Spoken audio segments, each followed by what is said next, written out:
ছাত্ৰ-ছাত্ৰীসকল মন দিবা এয়া আজি আমি আলোচনা কৰিম শংকৰদেৱ বিজ্ঞানৰ অনুশীলনী 13 অংকবোৰ 13 1 নম্বৰৰ প্ৰশ্নটো দিছে তলত দিয়া বিন্দুবোৰ সংযোগ কৰা কোনবোৰ ক্ষেত্ৰত ত্ৰিভুজ উৎপন্ন হৈছে লিখা মানে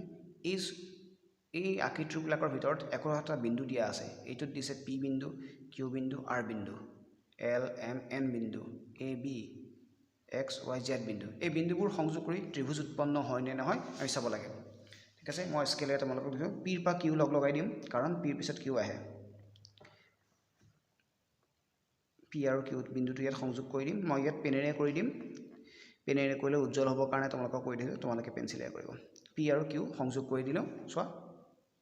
তাৰ পিছতে Q আৰু R বিন্দু সংযোগ কৰিম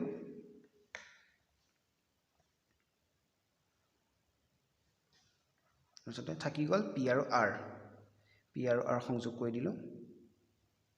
হল এটো P Q R লগ লাগিলে ত্ৰিভুজ এটা উৎপন্ন হয় তাৰ পিছতে ইয়াতে চাম L M N এই তিনটা বিন্দু সংযোগ কৰি এই তিনটা বিন্দু এডাল সৰল ৰেখাতে পৰিলে গতিকে ইহঁতে ত্ৰিভুজ উৎপন্ন নহল পিছত চাম 3 নম্বৰটো চাম 3 নম্বৰটো দিয়া আছে AB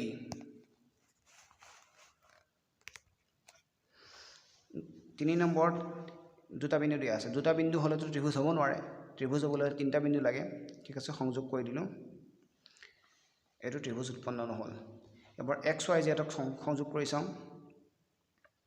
X আৰু Z সংযোগ কৰি দিলো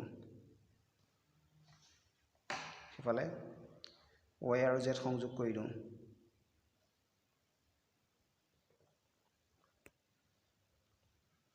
সংযোগ কৰিলো থাকি গলে এবাৰ এই দুটা বিন্দু সংযোগ কৰি দিও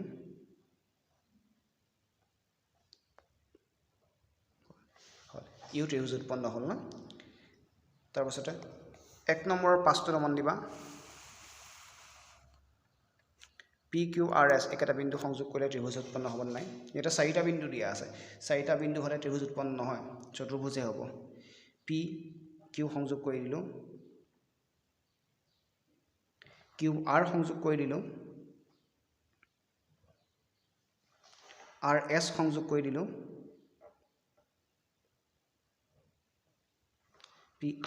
P S সংযোগ কৰিলো এই চতুৰ্ভুজল ইয়াতে এটা দুটা তিনিটা চাৰিটা বাহু আছে চাৰিটা বাহু থাকিলে চতুৰ্ভুজ হয় হলে সকলোৱে নিশ্চয় বুজি পাইছা এবাৰ আমি 2 নম্বৰ প্ৰশ্নটোলৈ আহোঁ 2 নম্বৰ প্ৰশ্নটো দিছে কাখৰ চিত্ৰটোৰ পৰা উত্তৰ দিয়া কাখৰ চিত্ৰ মানে এই চিত্ৰটোৰ পৰা উত্তৰ দিব দিছে ত্ৰিভুজটোৰ বাহু কেইটাৰ নাম লিখা ত্ৰিভুজটোৰ বাহু কেইটাৰ নাম ত্ৰিভুজটোৰ বাহু ইয়াতে এটা বাহু দুটা বাহু তিনটা বাহু আছে কেনেকৈ কি বাহু ন A ৰ পৰা B লৈকে A B বাহু হ'ব B ৰ পৰা C লৈ B C বাহু C ৰ পৰা A লৈ নহলে A ৰ পৰা C লৈ A C বাহু হলনে ত্ৰিভুজটোৰ কোন কেইটাৰ নাম লিখা ত্ৰিভুজটোৰ কোন কেইটা ইয়াতে তিনিটা আখৰ আছে সেই আখৰ তিনিটাই তিনিটা ত্ৰিভুজ হ'ব A B C তাতে খালি আমি কোণৰ চিনটো দিব লাগে কোণ এটো কোণৰ চিন বুলি কয় কোণ A কমা কোণ B কমা কোণ C ইয়াতে তিনিটা আখৰ আছে A B C গতিকে সেই তিনিটাই হল কোণ 3 নম্বৰটো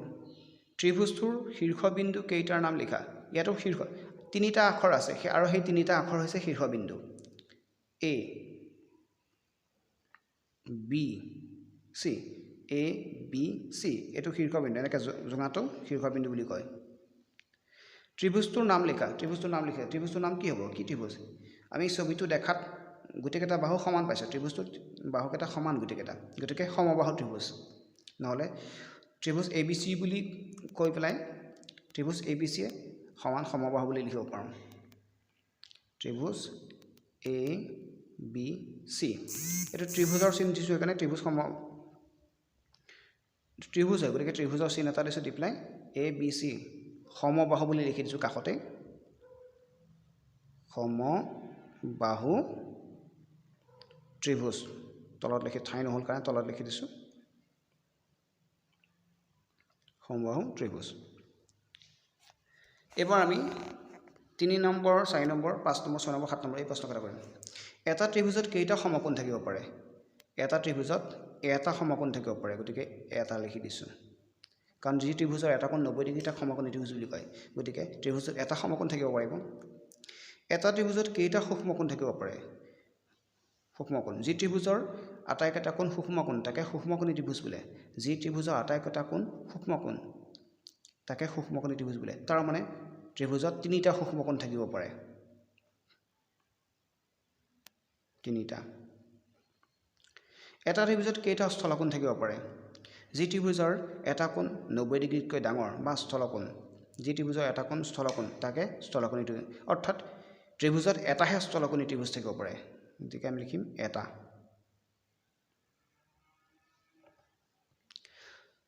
6 নম্বৰ সমবাহু ত্ৰিভুজৰ প্ৰতিটো কোণৰ মাপ কিমান সমবাহু ত্ৰিভুজৰ প্ৰতিটো কোণৰ মাপ কিমান সমবাহু ত্ৰিভুজৰ প্ৰতিটো কোণৰ মাপ 60 ডিগ্ৰী 60 ডিগ্ৰী